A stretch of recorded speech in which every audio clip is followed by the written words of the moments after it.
Your name, sir? Quentin. Thank you. What are we doing? Your Honor, I'd ask the court to set final settlement conference. Is that for Friday? Would the people be ready if I said it that quick? That's fine, Your Honor.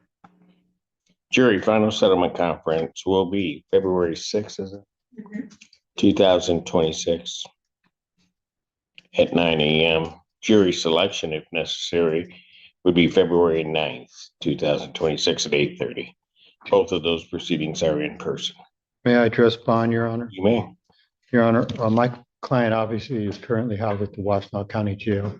There was some problems with his bond and you revoked it. There is problems with bond or his behavior.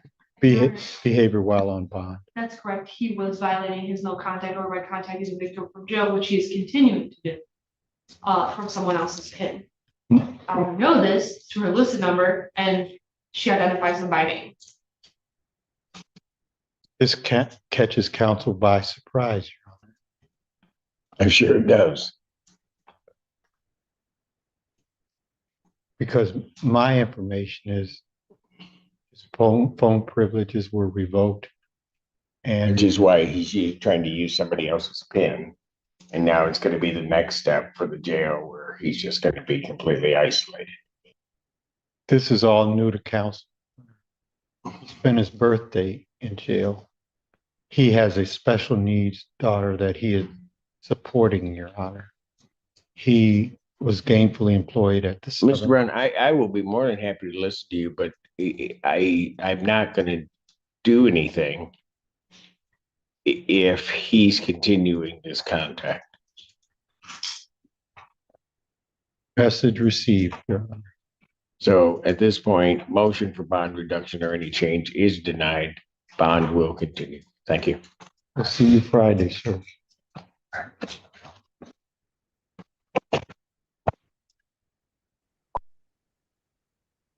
Your name, sir? DJ Dandamudi, Your Honor. All right.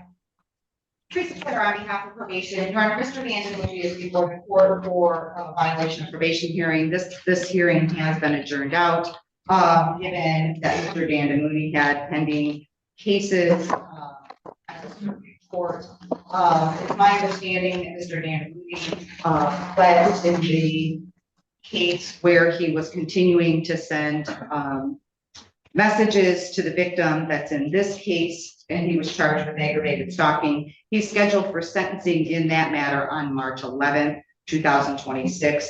I do know that he had the other case where it was a deferred. The information I have, Your Honor, when I provided the reports to the court is that he was sentenced to 6 months jail on that case. However, On the circuit court matter? on the first one. The first, okay. Okay. However, I have since learned that there is more to that. And the prosecutor can update the court as to that. Your Honor, in his so Mr. Dandamudi was sentenced on the deferred case, and there was a recommendation for the 6 months. However, I believe, and I might be summarizing, we came to the conclusion that Mr. Dandamudi will be continuing with probation on that case, and then will be able to be released to mental health inpatient treatment once a bed is available.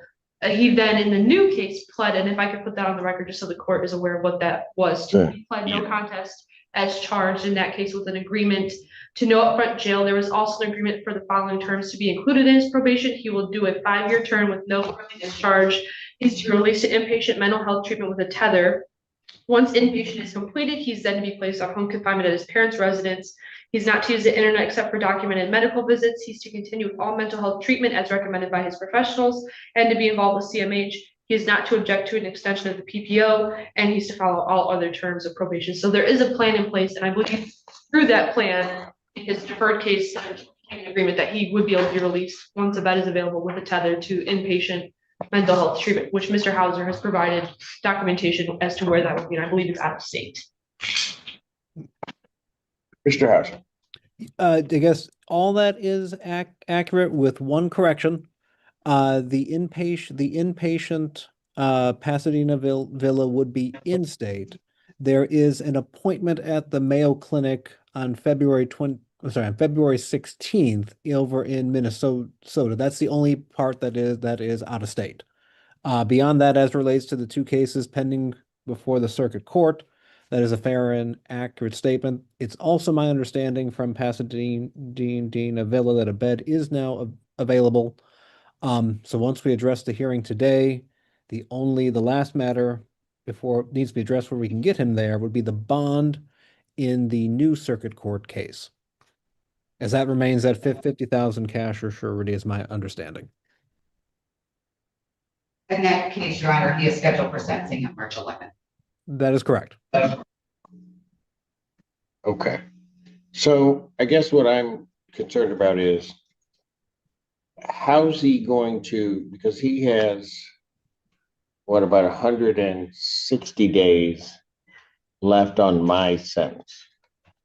Yes, Your Honor, and probation did recommend to the court, given that Mr. Dandamudi continued to have contact with the same victim, he's been charged and now convicted of 2 felony convictions of aggravated stalking involving this same victim. The recommendation for the probation case here is that I'm asking that the court revoke his probation. Probation is also recommending a jail sentence of 365 days in jail with credit for 204 days served, that he served the balance, waiving all remaining terms and discharging him from probation without improvement. I do know that counsel did send to the court to consider allowing release to the mental health facility. I did provide that documentation to the court to review. I do also, Your Honor, however, know that the victim does oppose that. Opposes what? Any release. She would ask the court have Mr. Dandamudi serve the jail time.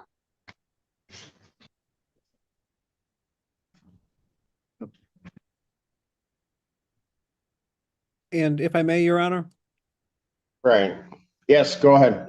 Thank you. Yes. So, and then the request from the defense would be is if the court was so inclined to revoke probation and terminate the probation order from this court, that the sentence be credit time served for, I believe, the 204 days, because then that would allow the matter to be handled through the circuit court or orders in the 2 cases pending up there, and would allow Mr. Dandamudi to get to the inpatient facility a little bit faster.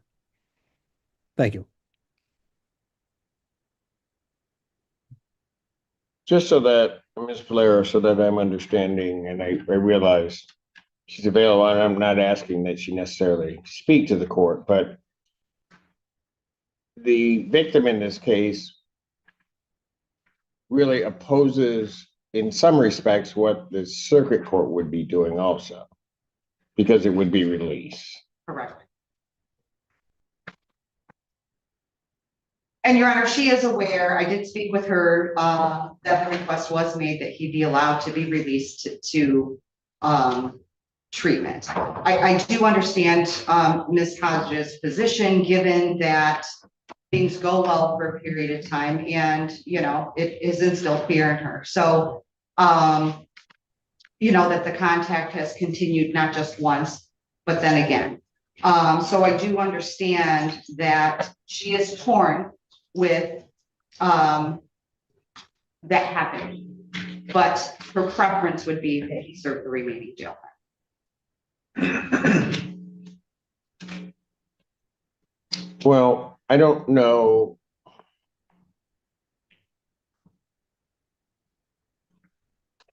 And Ms. Zenda, what you relayed to the court is what's been agreed upon for sentencing in the circuit court matter, correct? So the reality is that's going to happen.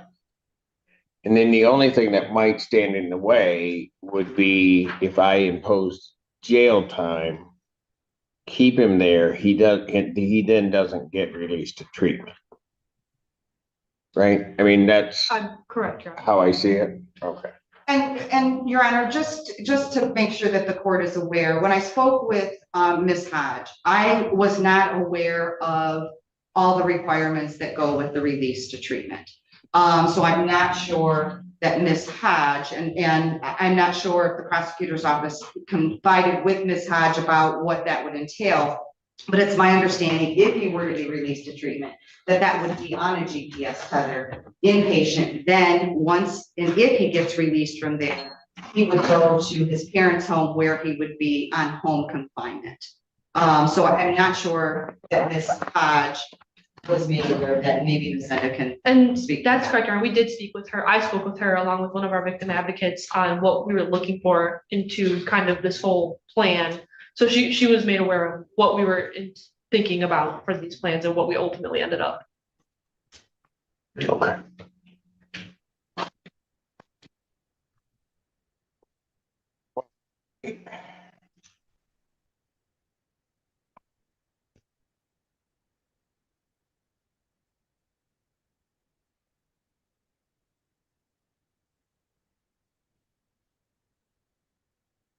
I see it at least from the time of the sentencing, but it was before that in November of 2022. We've been dealing with Ms. Hodge and, well, with Mr. Dandamudi and this case. And, you know, it was regrettable to me, certainly, with this last violation. Well, not just regrettable, it was disgusting what had come back to the court. I'm not going to just wash my hands of this. I mean, because frankly, with what Ms. Hodges had to go through, and her family's had to go through, I'm just myself not going to wash my hands of it. I'm just not doing it. So what I'm going to do in this case, since he's not going anywhere anyway, I'm going to adjourn. My sentencing is March 11th, or DV right after that would be.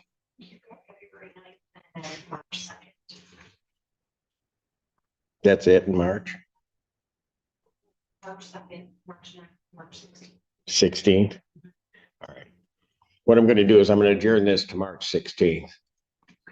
I want to see the structure of the circuit court sentence. My intention will be understanding some jurisdictional issues would be to match that sentence. And so everyone knows the reason that I would do that. And it may be the best that I can do for Ms. Hodge in this case, is that should there then be a violation, he's going to have to come back here to answer to me. I'm not just going to end this and let him go. If he enters into that behavior, he's going to come back here, and I'm going to everything I have will be coming at him. So we're clear as to that's what the court's intent is on doing this. So I'll adjourn this out to March 16th. I'm not going to do anything on this today. Ms. Polera, you can have the discussion with Ms. Hodge and understand that, and also just go through. I'd like more of a clarification once she sees the whole structure of everything that the prosecutor explained, what her feelings on that might be before I make any further movement. Okay, I will have a further conversation with you.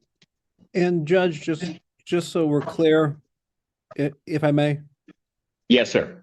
as relates to the potential for the inpatient release under the circuit court agreement, is this court opposed to release before the 16th, or would we be okay? I am not, at this juncture, I would say I'm not opposed to that.